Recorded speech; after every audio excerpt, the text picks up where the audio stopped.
Magandang gabi mga kapuso. Ako po ang inyong Kuya Kim na magbibigay sa inyo ng trivia sa likod ng mga trending na balita.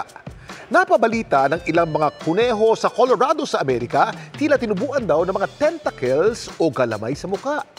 Pero bago kayo matakot at jump to conclusions, alamin muna natin ang sanhi nito.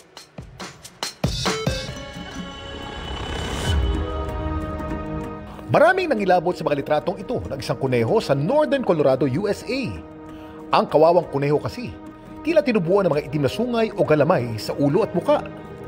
Ayon sa Colorado Parks and Wildlife, ang tumubo sa ulo ng kuneho, bunso daw ng isang virus na kung tawagin, SPV o Shop Papillomavirus. Hango ang pangalan nito sa cancer researcher Richard E. Shop na siyang nag-imbestiga sa virus noong 1930s. Ang SPV, miyembro ng viral family na nagdudulot ng warts o kulugo sa ating mga tao. Hindi raw ito delikado sa atin at sa iba pang mga hayop. Ang tanging puntirya kasi ng virus, mga kuneho lamang.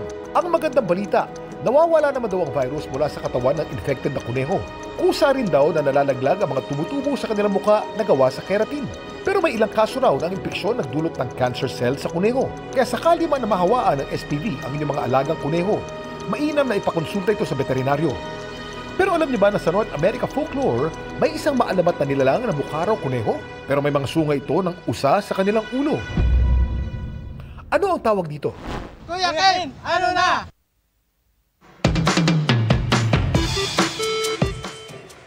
Ito ang jackalope, isang mythical o maalamat na nilalang sa North American folklore.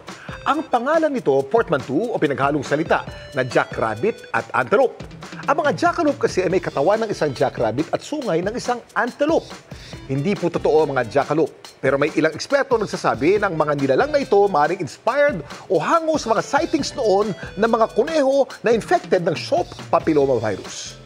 Samantala, para malaman ang trivia sa likod ng viral na balita, post o comment lang, #Kuya Kim, ano na? Laging tandaan, importante ang may alam. Ako po si Kuya Kim at sagot ko kayo 24 oras.